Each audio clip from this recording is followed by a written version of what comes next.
இயேசுவின் ரத்தம் ஜெயம். Praise the lord my dear brothers and sisters. இந்த நாள்லையும் ஆவியானவர் உணர்த்தின காரியம், எப்போதெல்லாம் துதிக்கிறோம்.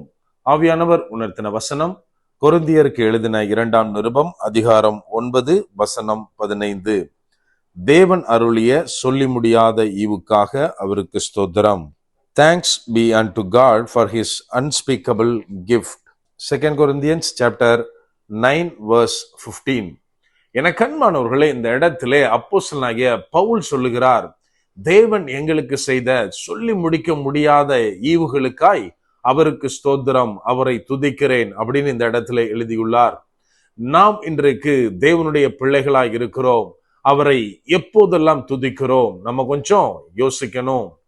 அதாவது நம்ம வீடுகள்ல நார்மலா தகப்பனுக்கும் பிள்ளைங்களுக்கும் உள்ள ரிலேஷன்ஷிப்பை எடுத்துக்கிட்டோம் அப்படின்னா, அவங்கள வெளியில கூட்டிட்டு போறோம். வெளியில கூட்டிட்டு போறப்போ ரெஸ்டாரண்ட்ல சாப்பிட்றோம் அப்படின்னா, அவங்களுக்கு என்னெல்லாம் ஃபேவரட்டோ எதெல்லாம் கேட்குறாங்களோ எல்லாம் நம்ம வாங்கி கொடுக்கும் போது அவங்க என்ன சொல்லுவாங்க தெரியுமா? ரொம்ப ஹாப்பியா இருப்பாங்க. டாடி நீங்க தான் டாடி, சூப்பர் டாடி, என் டாடி தான் வெல்ல பெஸ்ட் டாடி, எல்லாம் அவங்க நம்மளை புகழுவாங்க. ஆனா அதே நேரம் எல்லாம் முடிஞ்சதுக்கு பிற்பாடு லாஸ்டா அவங்க ஐஸ்கிரீம் கேட்கிறப்போ, இல்லடா கிளைமேட் ஒரு மாதிரி இருக்கு, ஐஸ்கிரீம் மட்டும் வேண்டாம் அப்படின்னு சொல்றோம் அப்படின்னா என்ன நடக்கும் அப்படின்னா, அவ்வளோ நேரம் இருந்த அந்த சிச்சுவேஷன் தலைகீழா மாறிடும். சில பேர் முரண்டு பிடிச்சி அழுவாங்க. சில பேர் அவ்வளவுதான், என்ன இது கூட பண்ண மாட்டேன்றான்னு சொல்லிட்டு மூஞ்ச தூக்கி வச்சுட்டு இருப்பாங்க குழந்தைங்க. இன்னும் என் பையன்லாம் அவங்க அம்மாட்ட போய் என்ன தெரியுமா சொல்லுவான், என்னம்மா இப்படி பண்றான் டாடி, எதுக்கு இப்படி பண்றான்னு சொல்லிட்டு வேற மாதிரி ரியாக்ஷன் காட்டுவான். இது மனுஷனுடைய இயல்பு. தனக்கு ஃபேவரா தனக்கு தேவையான காரியங்கள் கிடைக்கிறப்போ ஒருத்தங்களை பயங்கரமா அப்படி இப்படின்னு புகழ்றதும், ஒரு காரியம் லேசா தடைப்படுது கிடைக்கல அப்படின்னா அதற்கு நேர்மாறாக பேசுறதும் தான் இன்னைக்கு நம்ம ஒவ்வொருத்தருடைய இயல்பா இருக்கு. இந்த இடத்துல அவர் சொல்றாரு, அப்போஸ்தலனாகிய பவுல் சொல்லுகிறார், தேவன் எனக்கு எவ்வளவோ செஞ்சிருக்காரு, அதை என்னால சொல்லி கூட முடிக்க முடியாது.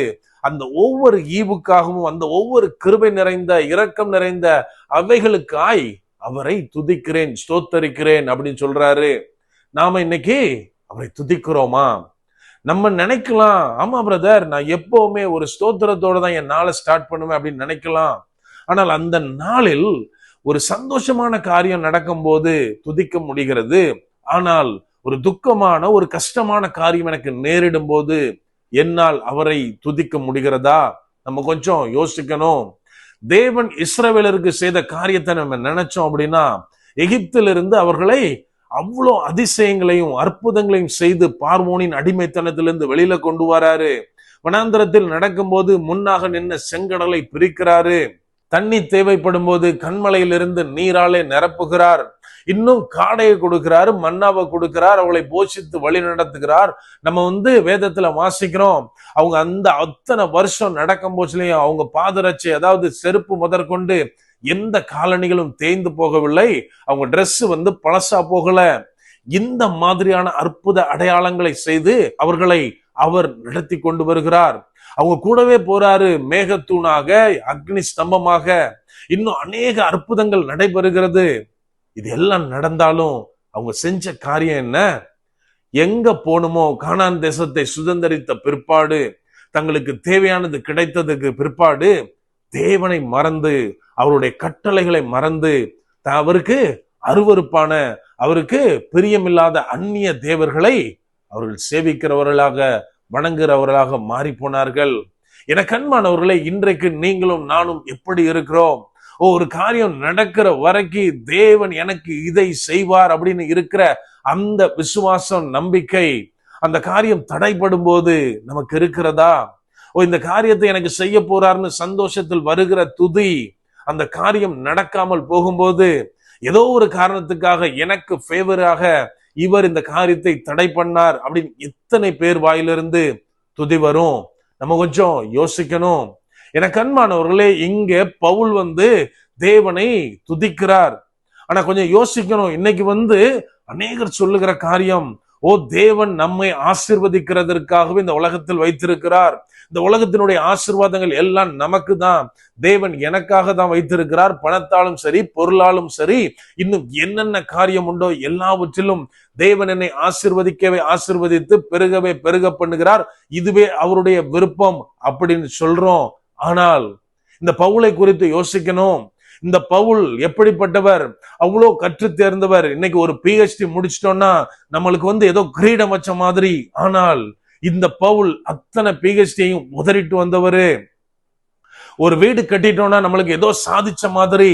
ஆனால் இவரு கோடிக்கணக்கான அவருடைய சொத்துக்களை, ஆஸ்தியை தேவனுக்காய், இயேசு கிறிஸ்துடைய சுவிசேஷத்திற்காய் குப்பையாக, நஷ்டமாக எண்ணி விட்டுட்டு வந்த இந்த பவுல், அப்படியானால் தேவன் இந்த பவுலை படைக்கவில்லையா? பவுலுக்கு இந்த ஆசீர்வாதங்களில் உரிமை கிடையாதா? அவர் சொல்றாரு, இந்த ஆசீர்வாதங்கள் எல்லாம் இழந்த பின்புதான் எனக்கு எவ்வளவோ செஞ்சிருக்கிறாரு தேவன். அதை சொல்ல போனா என்னால சொல்லக்கூட முடியாது. அந்த அளவிற்கு என்னை நன்மைகளாலே நிறைத்த தேவனுக்கு ஸ்தோத்திரம் அப்படின்னு சொல்றாரு. எனக்கு அன்பானவர்களே, நம்மால் சொல்ல முடிகிறதா? உயர்வானாலும் சரி, தாழ்வானாலும் சரி, எனக்கு ஏதாவது கிடைச்சாலும் சரி, கிடைக்காமல் போனாலும் சரி, நான் என்ன மாதிரியான சூழ்நிலையில் இருந்தாலும் சரி, நான் நெருக்கப்பட்டாலும் விசாலத்தில் இருந்தாலும் தேவனை துதிக்க நம்மால் முடிகிறதா? எனக்கு அன்பானவர்களே, எப்போது எல்லா சூழ்நிலைகளிலும் தேவனை துதித்து புகழ நம்மால் முடிகிறதோ அப்போதுதான் சொல்ல முடியும் நான் ஒரு கிறிஸ்தவன் என்று. அப்போது மாத்திரமே சொல்ல முடியும் நான் கிறிஸ்துவுக்குள்ளாய் வளருகிறேன், கிறிஸ்துவுக்குள்ளாய் கட்டப்பட்டு இருக்கிறேன், தேவனுடைய பிள்ளை அப்படின்னு. அப்படியே கண்களை மூடுவோமா? அன்பான ஆண்டவரே, இந்த நேரத்திலே அப்பா உம்மை நோக்கி பார்க்கிறோம். ஆவியானவர், நீர் எங்களோட இருக்கிறீர், அதற்காக நன்றி செலுத்துகிறோம். அப்பா, மனிதனை நீர் உமது பிள்ளைகளாக படைத்தீர். உம்மை துதிக்கிறதே எங்களுக்கு கொடுக்கப்பட்ட முக்கியமான வேலை தகப்பனே. ஆனாலும் அநேக நேரத்துல நாங்கள் சில காரியங்கள் கஷ்டமா தோன்றப்போ உம்மை துதிக்க மறந்து போகிறோம் தகப்பனே. எங்கள் இயலாமையினால அநேக நேரத்துல உமது நன்மைகளை மறந்து போகிறோம் அப்பா. எப்படி இஸ்ரவேலர் எல்லாவற்றையும் பெற்றுக்கொண்ட பின்பும், அற்புத அடையாளங்கள் வழியாய் நீர் நடத்தின பின்பும் உம்மை விட்டு விலகி போனார்களோ, அதை போல எங்கள் அநேகர் இருக்கிறதை ஆவியானவரே நீர் அறிந்திருக்கிறீர். அப்பா, பவுல் சொன்னதை போல தகப்பனே, எல்லா நேரத்திலும் உயர்விலும் தாழ்விலும் உம்மோடு கூட இருக்க, உம்மோடு நடக்க, உம்மை துதிக்க நீர் எங்களுக்கு கற்றுத்தாங்க, எங்களை பலப்படுத்துங்க. ஆவியானவரே, எல்லா நேரத்திலும் கிருபை பொருந்திய வார்த்தைகள், துதி எங்கள் வாயிலிருந்து புறப்பட நீர் எங்களுக்கு உதவி செய்யுங்க. முற்றிலுமா எங்களை தாழ்த்தி ஒப்பு கொடுக்கிறோம். பலப்படுத்தி ஆசீர்வதிங்க. மீட்பர் இயேசுவின் மூலம் ஜெபிக்கிறோம். ஜெபம் கேளும் எங்கள் நல்ல பிதாவே. ஆமென். God bless.